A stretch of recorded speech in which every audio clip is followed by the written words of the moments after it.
জয় শ্রীকৃষ্ণ, রাধে রাধে। আশা করব ভক্তরা মাতাজিরা আপনারা সবাই ভগবান শ্রীকৃষ্ণ এবং শ্রীমতী রাধারানীর কৃপায় সবাই ভালো আছেন। আজ সনাতন ধর্মের প্রচারক কৃষ্ণের দাস সুজিত নাহা আপনাদের সামনে উপস্থিত হয়েছি। যে ভক্তরা মাতাজিরা, আজকের কথাগুলো খুব বিশেষ গুরুত্বপূর্ণ। আজকে সনাতন ধর্মীয় বিষয় এবং অনেকে অনেক কিছু জানতে চেয়েছেন, সে কথাগুলো আজকে আপনারা শ্রবণ করুন নিষ্ঠার সাথে শুরু থেকে শেষ পর্যন্ত। আজকে এই ভিডিওতে আপনারা জানতে পারবেন শ্রীকৃষ্ণকে ভোগ নিবেদন করার সঠিক নিয়ম কি, যে ভগবান শ্রীকৃষ্ণ আপনারা কীভাবে কোন পদ্ধতিতে ভোগ নিবেদন করলে ভগবান শ্রীকৃষ্ণ সেই ভোগ আপনাদের গ্রহণ করবেন। এই ভিডিওতে আরও জানতে পারবেন যে শক্তিমতে দীক্ষা নিলে একাদশী পালন করা যায় কিনা। অনেকে আছে শক্তিমতে শিবমতে দীক্ষা নেন, তারা একাদশী পালন করতে পারবেন কিনা, বা গঙ্গা স্নানের মন্ত্র কি আজকে এই ভিডিওতে জানতে পারবেন। তাই একাদশী দিন গীতা দান করা যাবে কিনা।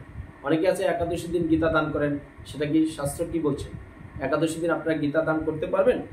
তারপরে এই ভিডিওতে আরও আপনারা জানতে পারবেন যে প্রতিদিন কত মালা জপ করলে ভগবান শ্রীকৃষ্ণ আপনাকে কৃপা করবে। এই ভিডিওতে আজকে জানতে পারবেন যে আপনি প্রতিদিন যে মহাপ্রভু আমাদেরকে যোগধর্ম হরিনাম সংকীর্তন দিয়ে গেছেন মালার মাধ্যমে সংখ্যা সহ, কি 2 মালা 4 মালা 5 মালা বা কত মালা জপ করলে ভগবান শ্রীকৃষ্ণ আপনাকে কৃপা করবেন। তাই ভক্তরা মাতাজিরা, ইতিমধ্যে যারা আমাদের কৃষ্ণ কথা সুইতার চ্যানেলটা সাবস্ক্রাইব করেছেন তারা অবশ্যই ভগবান শ্রীকৃষ্ণ শ্রীমতী রাধারানীর কৃপা সংগ্রহ করবেন। যারা নতুন ভক্ত ভিউয়ার্স মাতাজি আছেন, সবার চরণে প্রণতি নিবেদন, আপনারা আমার এই চ্যানেলটা সাবস্ক্রাইব করে বেল আইকন অন করে অল করে রাখুন। পৃথিবীর যেখানেই থাকবেন ঘরে বসে সুন্দর নির্মল বাংলা ভাষায় আপনি সনাতন বিষয়ক এবং আপনার মনের যে অজানা কথাগুলো শ্রবণ করতে পারবেন।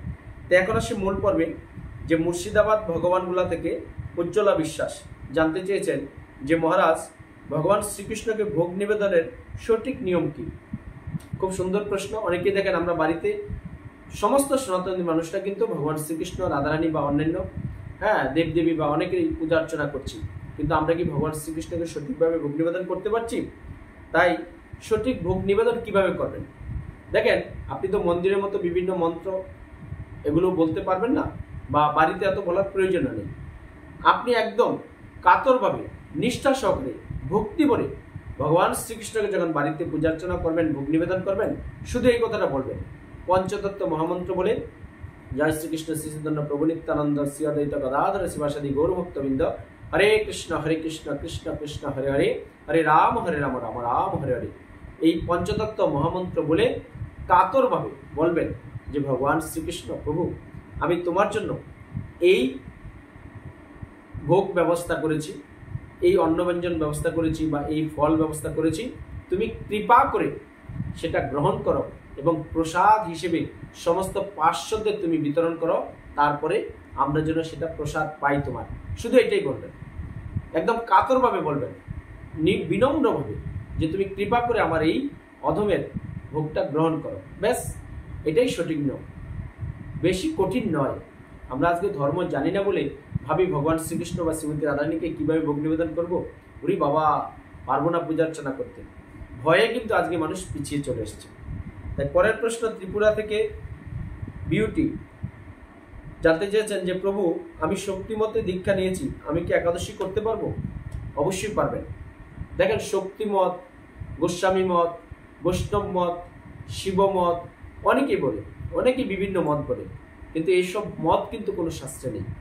এগুলো অনেক গুরু মহারাজরা বা এগুলো তৈরি করেছেন, জানি না কেন তৈরি করেছেন। কিন্তু একাদশী প্রত্যেকটা সনাতনের মানুষকে একাদশী করতে হবে। শাস্ত্রে পেয়েছি 8 থেকে 80 সবার করা উচিত একাদশী। তাই আপনি ত্রিপুরা থেকে বিউটি মাতাজি আপনি জানতে চাইছেন শক্তিমতে আপনি দীক্ষা নিয়েছেন, একাদশী করতে পারবেন কিনা। কারণ একাদশী হলো সকল ব্রতের শ্রেষ্ঠ ব্রত।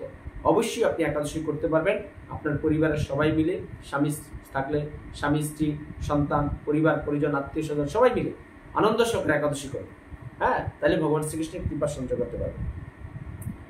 তারপরে কাকলি ঘোষ, মহারাজ, আমি প্রত্যেক একাদশীর দিন গঙ্গা স্নান করি, গঙ্গা স্নানের মন্ত্রটা জানি না, একটু প্লিজ কৃপা করে অবশ্যই মন্ত্রটা বলবেন। দেখেন, গঙ্গা স্নানের মন্ত্র অবশ্যই আপনি প্রতিদিন একাদশীর দিন গঙ্গা স্নান করেন, খুব ভালো। ভগবানের কৃপা আপনি সঞ্চয় করছেন। তাই গঙ্গা স্নানের মন্ত্র অবশ্যই বলা উচিত। কেউ যদি মন্ত্র না বলতে পারেন, আপনি জল ঢালার আগে 3 বার গঙ্গা গঙ্গা গঙ্গা বলে নিলেও গঙ্গা স্নানের সমতুল্য হয়। বাড়িতেও আপনি গঙ্গা স্নান করতে পারেন প্রতিদিন। তাও আমি মন্ত্র বলে দিচ্ছি, আমি পরিশেষে স্ক্রিনে দিয়ে দেবো। ওং গঙ্গে চ যমুনা চৈব গোদাবরী সরস্বতী নর্মদে সিন্ধু কাবেরী জলেস্মিন সন্নিধং কুরু। আমি এটা পরে আপনাদের স্ক্রিনে দিয়ে দিচ্ছি, আপনি সেখান থেকে লিখে নেবেন বা স্ক্রিনটা নিয়ে নেবেন। এই হলো গঙ্গার স্নানের মন্ত্র। আপনারা এই মন্ত্র বলে স্নান করবেন। তারপরের প্রশ্ন আসাম থেকে মনীন্দ্র দাস, প্রভু একাদশীর দিন গীতা দান করা যাবে? অবশ্যই যাবে। একাদশী দিন ভালো দিন, কারণ হরিবাসর। এই দিনে ভগবান বিষ্ণুর কাছে আমরা বাস করতে পারি উপবাসের মাধ্যমে। উপ মানে নিকটে, বাস মানে বসবাস করা। ভগবানের নিকটে বাস করে যদি আপনি শুদ্ধ পাত্রে গীতা দান করেন, কিন্তু গীতা দান করার সময় আপনাকে লক্ষ্য রাখতে হবে যাকে আপনি গীতা দান করছেন সে যাতে সেটা অধ্যয়ন করে, মানে পরে প্রতিদিন। না এমন নয় যে আপনি এমন ব্যক্তিকে গীতা দান করলেন, সে বাড়িতে নিয়ে ঘুম পাড়িয়ে রাখলো ছোট্ট বাচ্চাদের মতো, হ্যাঁ, সুন্দর করে তাওয়াল টাওয়াল পেঁচিয়ে। এটা হলে কি হবে? আপনার অপরাধ হবে। তাই আপনি গীতা একটা করুন, দুটা করুন, যতটা সম্ভব আপনি দান করুন। সৎপাত্রে শুদ্ধ ব্রাহ্মণ বৈষ্ণবকে দান করুন, যাতে প্রতিদিন গীতাটা অধ্যয়ন করে। তবেই কিন্তু আপনার এই গীতা দানের ফল আপনি সঞ্চয় করতে পারবেন। তারপরের প্রশ্ন আবার ভগবানগুলা মুর্শিদাবাদ থেকে প্রভাকর জানতে চেয়েছেন যে মহারাজ, কত মালা প্রতিদিন জপ করলে শ্রীকৃষ্ণ আমার মধ্যে কৃপা করবেন? এটার কোনো হিসেব সংখ্যা আমরা শাস্ত্রে নেই, তবে আমাদের গুরু মহারাজ বলেছে আমাদেরকে 16 মালা জপ করতেই হবে। দীক্ষার সময় সবাইকে বলে দেয় ইসকন। এবং অনেকেই আছে যারা দীক্ষার আগে 4 মালা জপ করে, 2 মালা জপ করে, 8 মালা জপ করে। তবে আপনি চেষ্টা করবেন প্রতিদিন এই যোগধর্ম কলিযুগে হরিনাম সংকীর্তন, হরে কৃষ্ণ কৃষ্ণ কৃষ্ণ হরে হরে, হরে রাম রাম রাম হরে হরে, 16 নাম 32 অক্ষর 16 মালা জপ করার। সেটা যদি আপনার পক্ষে সম্ভব না হয়, আপনি কি করবেন? 2 মালা করুন, 4 মালা করুন, 8 মালা করুন, আস্তে আস্তে বাড়াবেন। প্রতি সপ্তাহে মাসে আপনি 1 মালা জপ করতে শুরু করুন, প্রতি মাসে 1 মালা করে বাড়ান, দেখবেন 12 মাসে 12 মালা হয়ে যাবে। 12 মালা জপ করুন, আস্তে আস্তে দেখবেন 16 মালা হয়ে গেছে। তাই মালা জপ করাটা আপনার কাছে মেন সাবজেক্ট হলো কত মালা জপছেন সেটা নয়, মালাটা কিভাবে জপছেন। আপনি 1 মালা করুন, 2 মালা করুন, 4 মালা করুন, মালা জপাটা কি? এটা আত্মার ভজন হয়, আপনার শরীরটাকে ঠিক রাখবে শুদ্ধভাবে। ভগবান শ্রীকৃষ্ণের কৃপা পাবেন এই জপের মালার মাধ্যমে। কারণ আমাদের এটা কলিযুগের যুগধর্ম হরিনাম সংকীর্তন।